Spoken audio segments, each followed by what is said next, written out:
¿Qué es un milagro? Contexto histórico distinto. Para nosotros los milagros son una acción tan extraordinaria y sobrenatural, tan divino que solo Dios y Jesús podrían hacerlos. En el contexto histórico de Jesús, los milagros eran otra cosa distinta de lo que pueden ser hoy. Recuerde, contexto histórico.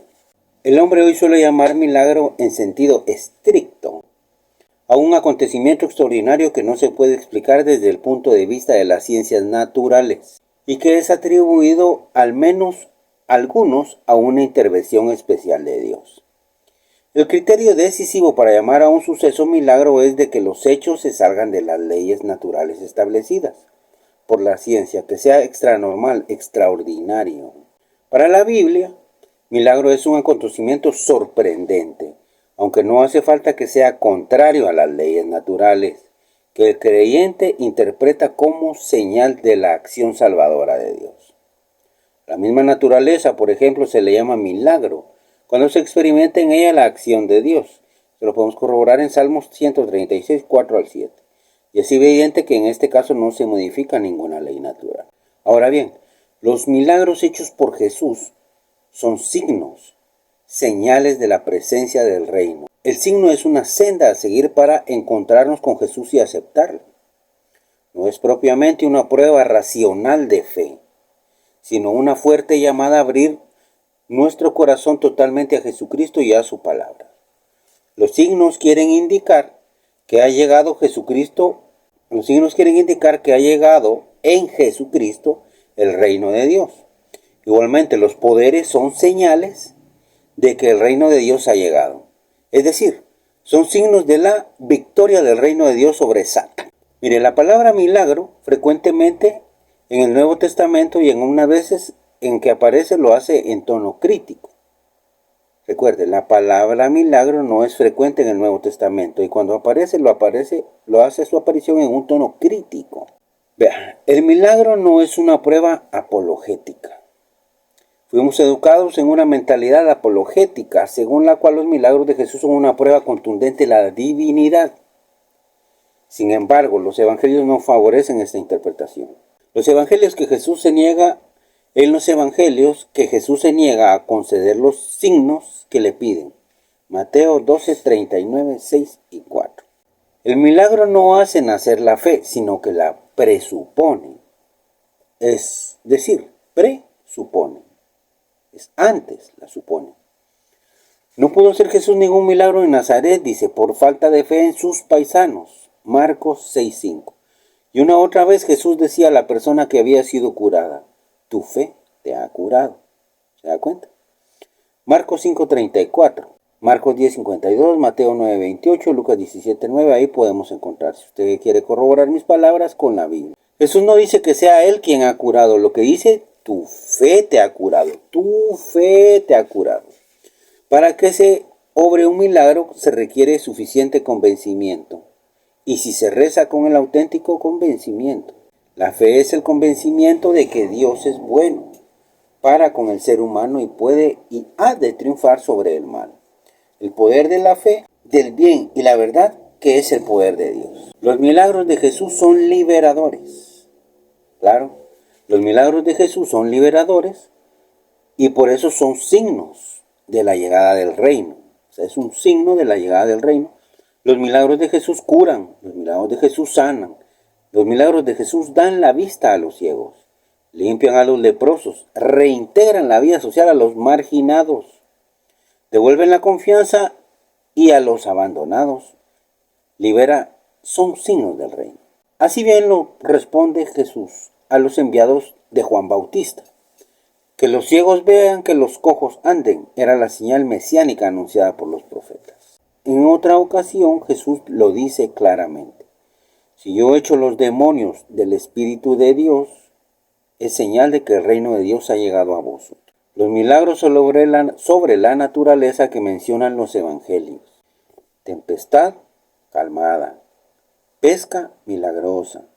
Caminar sobre las aguas. Tienen también una referencia humana directa.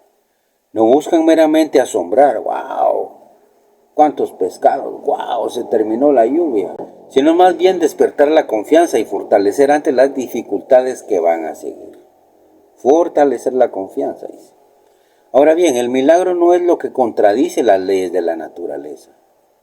Las leyes de la naturaleza es un concepto científico moderno.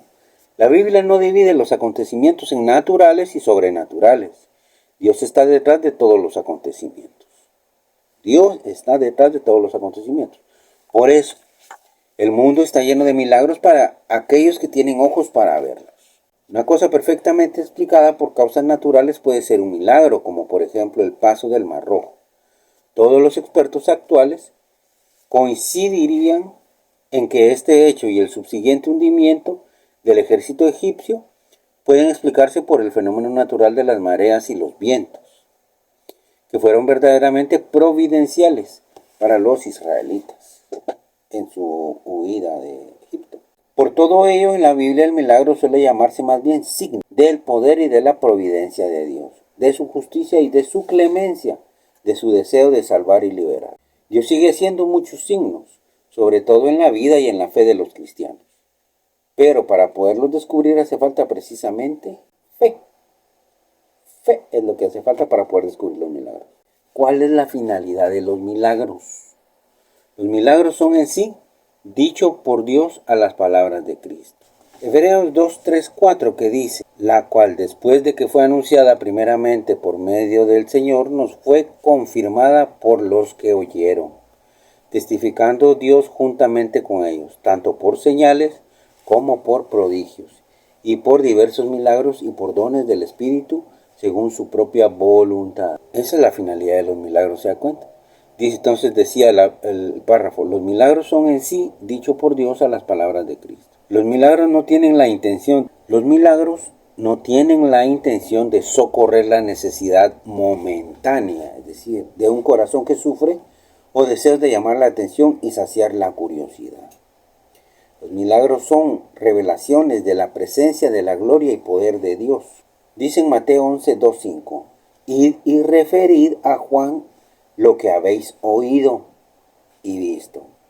Los ciegos ven, los cojos andan, los leprosos quedan limpios, los sordos oyen, los muertos resucitan y los pobres son evangelizados. Un segundo aspecto es el carácter de los signos de la llegada del reino mesiánico.